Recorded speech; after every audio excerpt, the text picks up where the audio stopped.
B A honours राजनीति विज्ञान semester 1 discipline specific कॉकोस भारतीय राजनीतिक चिंतन में विचार और संस्थाएं ideas and institutions in Indian political thought महत्वपूर्ण प्रश्न और उत्तर शीर्षक जॉन रॉल्स का न्याय सिद्धांत प्रश्न जॉन रॉल्स के न्याय के सिद्धांत का वर्णन कीजिए उत्तर जॉन रॉल्स का न्याय का सिद्धांत विभिन्न राजनीतिक सिद्धांत वास्तव में न्यायसंगत सामाजिक व्यवस्था क्या होगी इसकी अलग अलग तस्वीरें पेश करते हैं।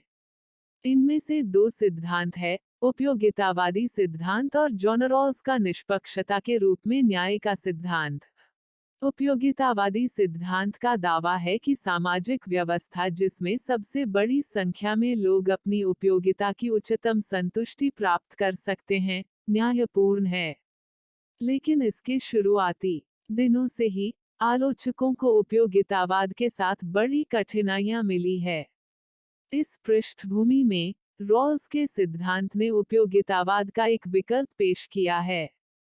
रॉल्स की पुस्तक थ्योरी ऑफ जस्टिस इस अवधारणा की अंतिम व्याख्या देती है।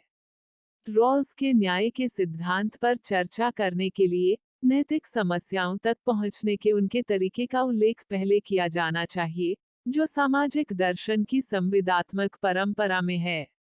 लेकिन साथ ही रॉल्स की पद्धति इस बात पर जोर देती है कि नैतिक तर्क के निष्कर्षों को हमेशा सहज नैतिक धारणाओं के विरुद्ध जांचा और पुनः समायोजित किया जाना चाहिए और यह संविदात्मक परंपरा में अन्य लोगों के साथ विरोधाभासी है, जो यह मानते हैं कि न्याय के नियम वे हैं जो एक में सहमत होंगे।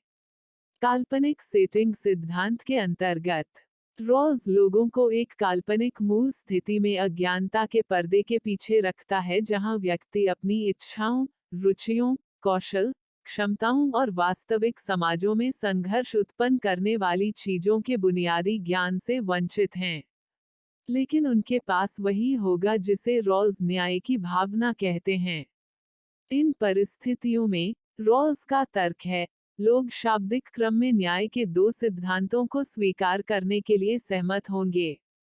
समानता के सिद्धांत के अंतर्गत पहला समानता का सिद्धांत है जहां प्रत्येक व्यक्ति को समान अधिकार होना चाहिए। दूसरों के लिए समान स्वतंत्रता के साथ संगत सबसे व्यापक स्वतंत्रता के लिए। यहाँ समान स्वतंत्रता को उदार लोकतांत्रिक शासनों के परिचित अधिकारों के रूप में मूर्त रूप देखा जा सकता है। इनमें राजनीतिक भागीदारी का समान अधिकार, अभिव्यक्ति की स्वतंत्रता, धार्मिक स्वतंत्रता, कानून के समक्ष समानता आदि शामिल हैं।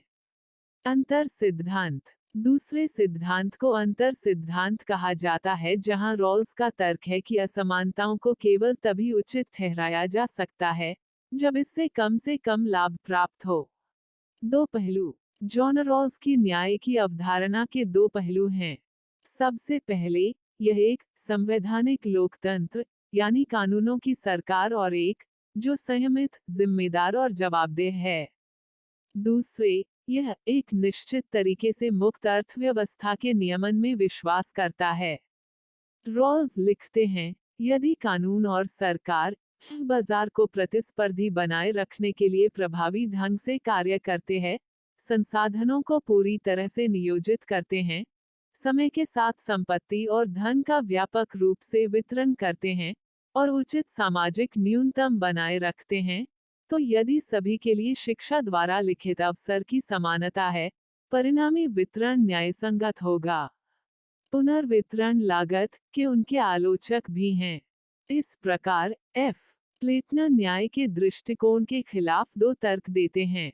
सबसे पहले उनका मानना है कि यद्यपि समानता एक पोषित मूल्य है, यह दक्षता की कीमत पर इसे प्राप्त करना संभव नहीं हो सकता है। प्लेटनर के अनुसार समानता बनाम बढ़ी हुई संपत्ति की यह समस्या रॉल्स को एक असंगति में डाल देती है।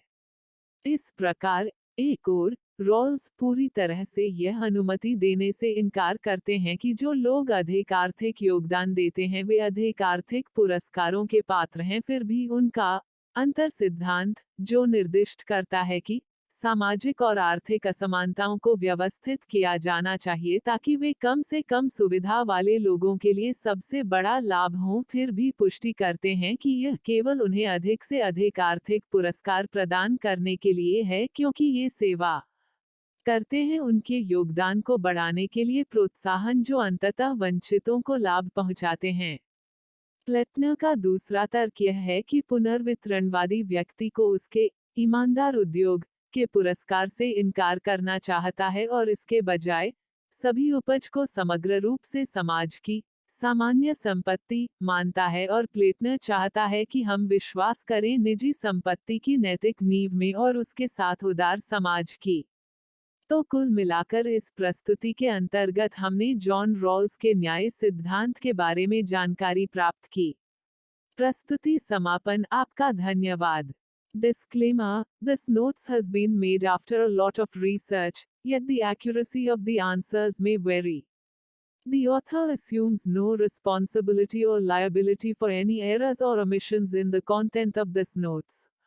The information contained in this notes is provided on an as-is basis with no guarantees of completeness, accuracy, usefulness or timeliness.